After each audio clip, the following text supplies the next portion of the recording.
Now when all the kings who were beyond the Jordan, in the hill country, and in the lowland, at the western edge of the hills of Judea, and all along the coast of the great Mediterranean Sea toward Lebanon, the Hittite and the Amorite, the Canaanite, the Perizzite, the Hivite, and the Jebusite, heard of this army and its victories over Jericho and Ai. They gathered together with one purpose, to fight with Joshua and with Israel. But when the people of Gibeon, the Hivites, heard what Joshua had done to Jericho and Ai, they too acted craftily and cunningly, and set out, and took along provisions, but took worn-out sacks on their donkeys, and wineskins, leather bottles, that were worn out, and split open, and patched together, and worn out and patched sandals on their feet, and worn out clothes, and all their supply of food was dry, and had turned to crumbs. They went to Joshua in the camp at Gilgal, and said to him and the men of Israel, We have come from a far country, so now make a covenant, treaty with us. But the men of Israel said to the Hivites, Perhaps you are living within our land. How then can we make a covenant, treaty with you? They said to Joshua, We are your servants. Then Joshua said to them, Who are you and where do you come from? They said to him, Your servants have come from a country that is very far away, because of the fame of the Lord your God. For we have heard the news about him, and all the remarkable things that he did in Egypt, and everything that he did to the 2 kings of the Amorites, who were beyond the Jordan, to Sihon the king of Heshbon, and to Og the king of Bashan, who lived in Ashtaroth. So our elders and all the residents of our country said to us, Take provisions for the journey, and go to meet the sons of Israel, and say to them, We are your servants, now make a covenant treaty with us. This bread of ours was hot, fresh, when we took it along as our provision from our houses on the day we left to come to you. Now look, it is dry, and has turned to crumbs.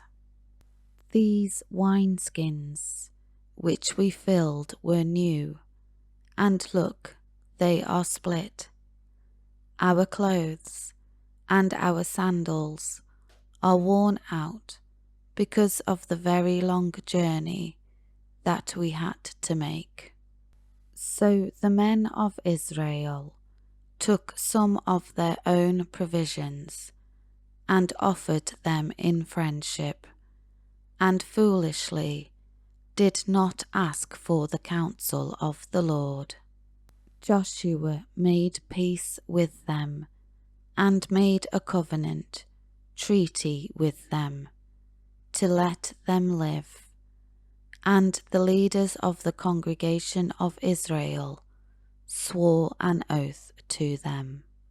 It happened that 3 days after they had made a covenant treaty with them, the Israelites heard that they were actually their neighbours and that they were living among them.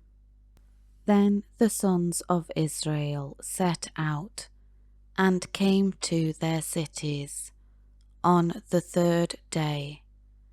Now the cities of the Hivites were Gibeon, and Shephirah, and Beerith, and Kiriath Jearim.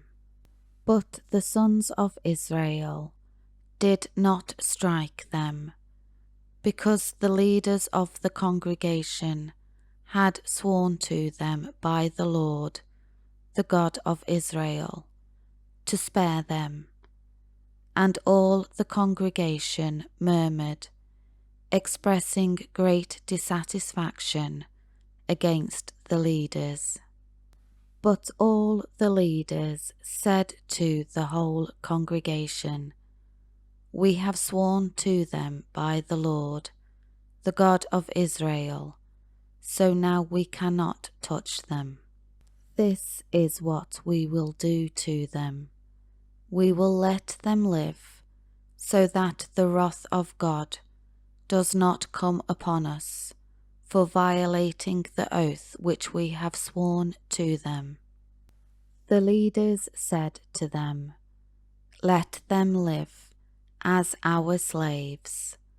So they became the cutters and gatherers of firewood and water carriers for the entire congregation, just as the leaders had said of them.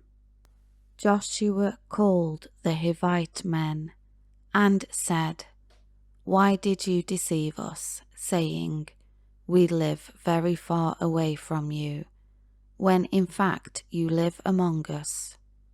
Now therefore you are cursed, and you shall always be slaves, both cutters and gatherers of firewood, and water carriers, for the house of my God." They replied to Joshua and said, "Because your servants were told in no uncertain terms that the Lord your God commanded his servant Moses to give you all the land, and to destroy all the land's inhabitants before you, we feared greatly for our lives because of you, and so we did this deceptive thing. Now look, we are in your hands.